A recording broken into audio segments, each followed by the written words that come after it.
Let's talk a little bit about recruiting here. Big time player, 5-star offensive tackle. Oh, knocked my mic down. 5-star offensive tackle Felix Ojo from Mansfield, Texas, took a visit to Florida. There are a lot of talks about should you not have spring games. One of the bigger reasons to have a spring game is the fact that you can get a player on campus to kind of fill the atmosphere. It was reported that Florida had 56,000 fans at the spring game. I think it was lower, like maybe near like 50 to 45,000.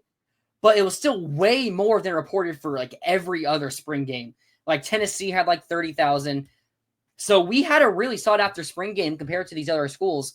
And it allows us to get a player like Felix Ojo, 5-star offensive tackle.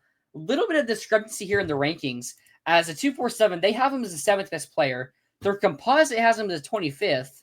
Where I get confused here is the On3 industry ranking has him as the 4th best player. So the industry composite, 21 spaces off there. So I don't know what's going on there. But again, unanimous top 20 player here. This is an elite offensive tackle, a player we have not got since Martez Ivy. Get him on campus.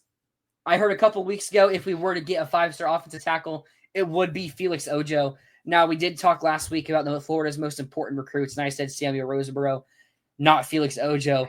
But hey, if we find a way to actually get in his recruitment, I would not worry. I mean, I'm sorry, I would worry that we would get him, but he would probably replace Samuel for the number one most important player in this class.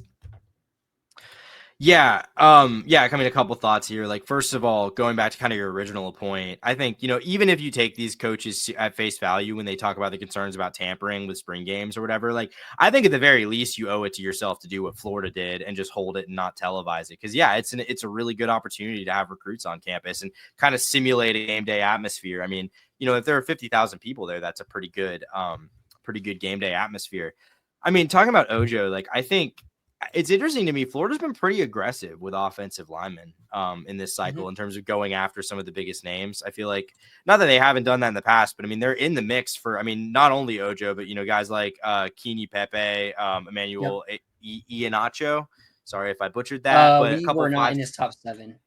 Oh, we didn't make the top 7. Oh, I missed that. Okay, we did push for him for a while. I thought they scheduled an official there. Maybe I'm wrong. Anyway, Ojo in the top now. I mean, like you said, no one since Martez Ivy got no 5 stars there. Like, a position that really has been lacking in the recruiting for a while. Like, that would be a huge get. Getting a Texas guy there too. I don't really know what that discrepancy is about, but I mean, whichever site you look at, he's a 5-star prospect. Would be a caliber of offensive tackle Florida hasn't gotten in 10 years. So, God, that's tough to say. That's been 10 years since we signed Martez Ivy. Yeah, he has that 6'7" frame, big frame that Billy Napier and staff love to go after. 6'7", 274. He's someone that apparently they're telling Ojo he could play right away. I mean, I haven't watched much tape on him. If we end up really pushing for him, he's someone that we could break down. But if they're saying he's someone who could play early on in his career, we do lose Austin Barber after this season. And then Bryce Levette, I mean, he's going to go into his 3rd season now. If he has a really good year at right tackle, I'm not saying it's a guarantee or even will happen, possibly could lose him. I doubt that. But yeah, I mean, he could compete right away. It's not like we have so much talent that he's going to be stuck on the depth chart. If he is as good as his 5-star, what is it? I mean, as the 5-star say he is, then I would not be shocked to see him competing in year 1 and year 2 at Florida. Now, he does plan on committing in the summer, so you don't have too much time to go after him. It's not going to be waiting until December like we saw last year. We may push for a lot of kids, including offensive linemen, late into the class. He is someone who wants to commit during the summertime. He does have a pretty full schedule. It's not a guarantee Florida will get a visit because he does have that full schedule, but it is said that we really want to get him on for a visit.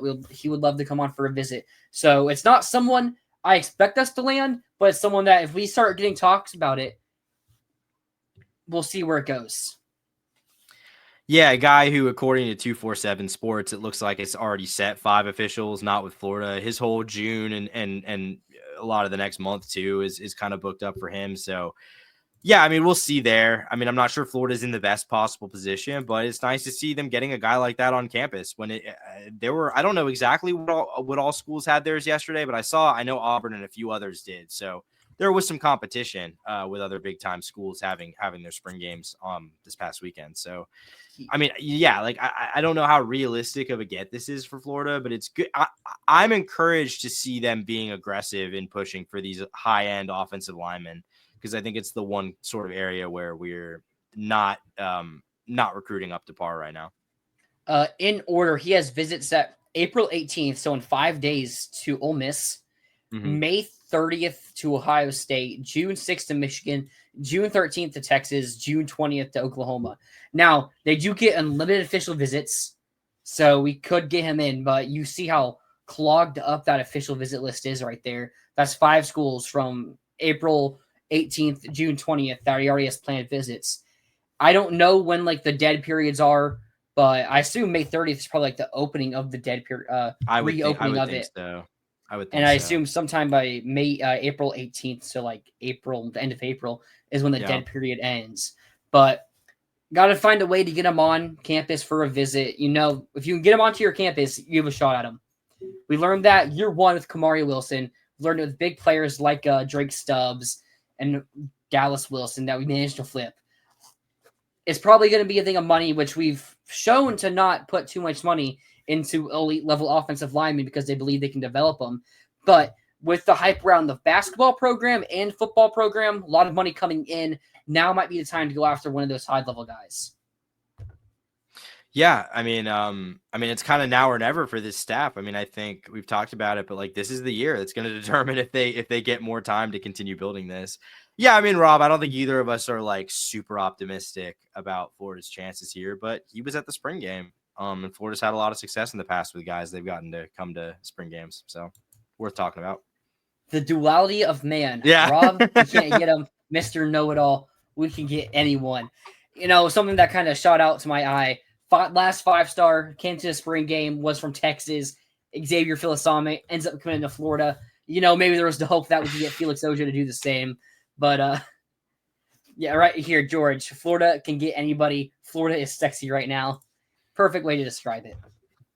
Yeah, I mean, I'm not sure how big of an impact the basketball title has, but it certainly doesn't hurt. I mean, I think, no. I mean, it probably has at least some sort of positive impact there. Absolutely.